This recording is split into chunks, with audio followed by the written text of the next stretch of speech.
Assalamualaikum warahmatullahi wabarakatuh. Saya perkenalkan, nama saya Risto Agung dari kelompok 15 akan membahas rencana strategi TI. Langsung saja slide satunya. Organisasi mengembangkan rencana dan strategi TI yang mendukung strategi dan tujuan bisnis. Adapun 4 poin utama strategi TI: meningkatkan pemahaman manajemen tentang peluang dan keterbatasan TI. Ada lagi menilai kinerja saat ini.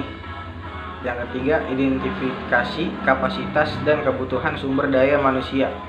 4. Memperjelas tingkat investasi yang dibutuhkan. Itu dia 4 poin utama strategi TI. Langsung saja ke slide 2-nya.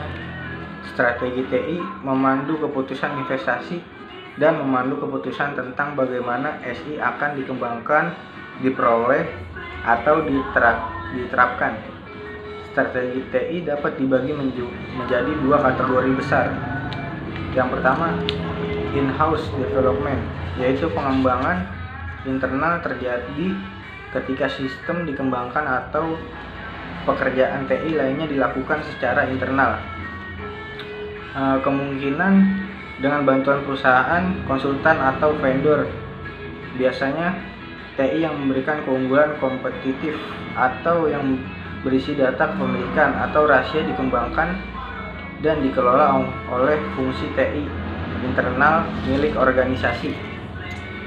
Yang kedua, outsourcing, terjadi ketika sistem dikembangkan atau pekerjaan TI dilakukan oleh pihak ketiga. Ada banyak versi outsourcing. Pilihan lainnya adalah menyewa atau membeli TI sebagai layanan. Komputasi awan dan software as service telah memperluas opsi outsourcing. Langsung ke slide 3. Menurut survei pada pemimpin bisnis oleh Diamond Management dan Teknologi Konsultan, 87% percaya bahwa TI sangat penting bagi kesuksesan strategi perusahaan mereka.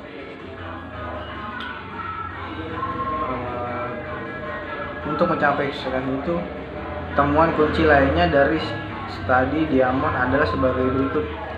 Yang pertama, hanya 33% pemimpin bisnis yang melaporkan bahwa divisi IT sangat terlibat dalam proses pengembangan strategi bisnis. Hanya 30% yang melaporkan bahwa pelaksana bisnis bertanggung jawab untuk strategi yang bekerja sama erat dengan divisi TI. Ketika strategi TI tidak sesuai dengan strategi bisnis, ada risiko besar bahwa proyek TI akan ditinggalkan sebelum selesai. Oke teman-teman, ini slide langsung ke slide 4 teman-teman. Contoh sukses strategi TI dan bisnis perusahaan yang menyelenggarakan strategi bisnis dan strategi TI akan meningkatkan pendapatannya.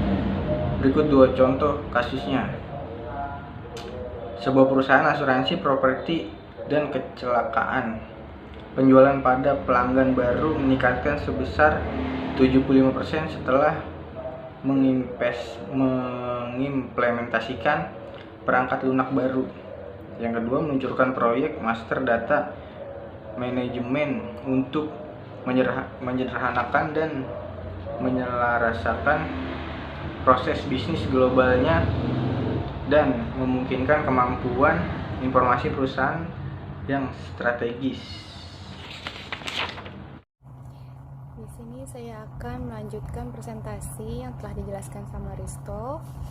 Strategi TI mendefinisikan informasi, sistem informasi, dan arsitektur TI yang diperlukan untuk mendukung bisnis dan bagaimana infrastruktur dan layanan akan disampaikan.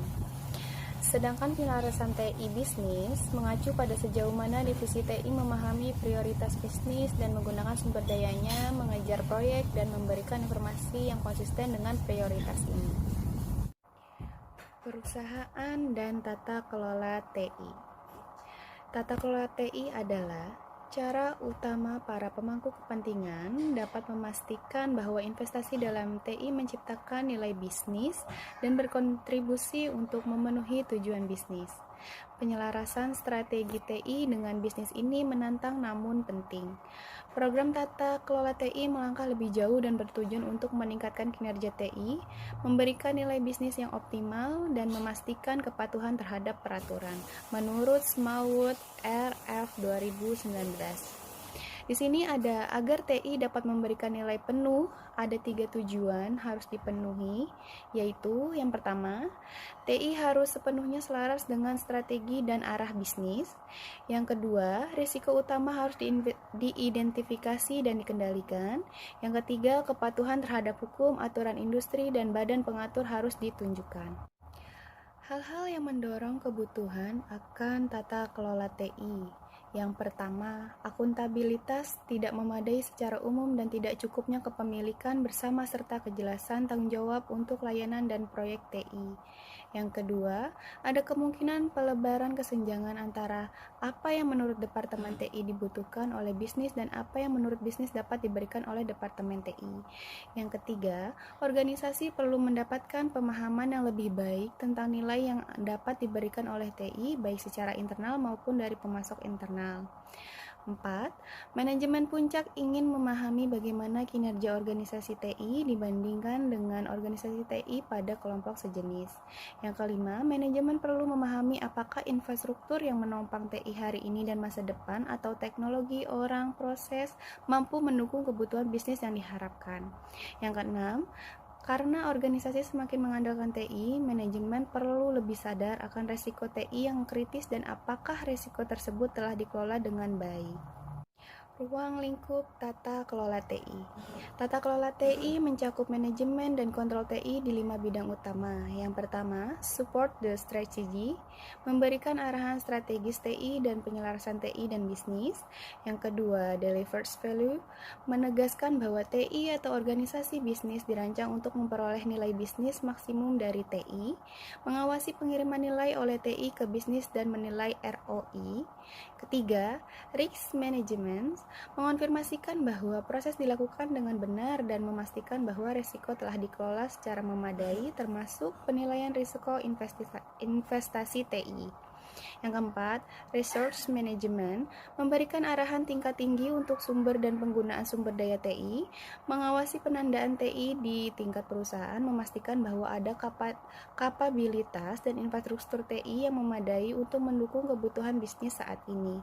Yang kelima, IT performance management, memverifikasi kepatuhan strategis atau penyampaian tujuan TI strategis, mengukur kinerja TI dan kontribusi TI terhadap bisnis, termasuk penyampaian nilai bisnis yang dijanjikan. Perkenalkan, nama saya Nita Diarastiwi. Di sini saya akan menjelaskan tentang ruang lingkup tata kelola TI. Ruang lingkupnya itu ada 5. Yang pertama itu support the strategi, yang kedua ada delivers value, yang ketiga risk management, 4 research management, dan 5 IT performance management. Selanjutnya, untuk menyelaraskan TI dengan strategi bisnis, ada 4 fokus pada aktivitas ini. Yang pertama itu memahami IT dan perencanaan perusahaan. Yang kedua adalah CEO adalah anggota manajemen senior juga.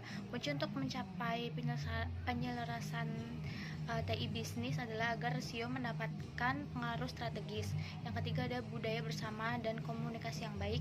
Yang keempat ada komitmen terhadap perencanaan TI oleh manajemen senior, dan yang kelima itu adalah tautan bertingkat. Selanjutnya ada kemitraan divisi TI dan manajemen bisnis. Menyertakan CEO pada tim manajemen senior SEO akan mempromosikan kemitraan di antara mereka. Misalnya di Walgreen Company, toko waralaba obat terkemuka, CEO telah berada di tim manajemen puncak sejak akhir 1990-an. Peraturan ini memfasilitasi sistem informasi terpadu untuk menghubungkan semua apotik Walgreen. Selanjutnya ada peran strategis TI. Perusahaan harus menentukan penggunaan nilai dan dampak TI untuk mengidentifikasi peluang yang menciptakan nilai dan mendukung visi strategis. Selanjutnya ada proses perencanaan strategi perangkat, dan metodologi TI. Proses perencanaan strategi ini ada 3. Yang pertama ada strategic IT plan, di mana konsep ini berisikan konsep strategi jangka panjang. Yang kedua ada medium term IT plan. Yang ketiga ada tactical plan atau rencana praktis. Di sini membahas tentang anggaran dan jadwal.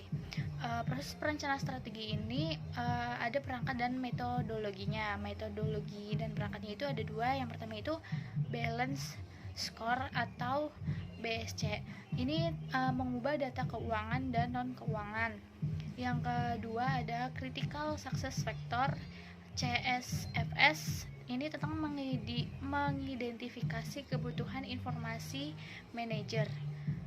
Sekian dari kelompok kami, kurang lebihnya mohon maaf. Terima kasih.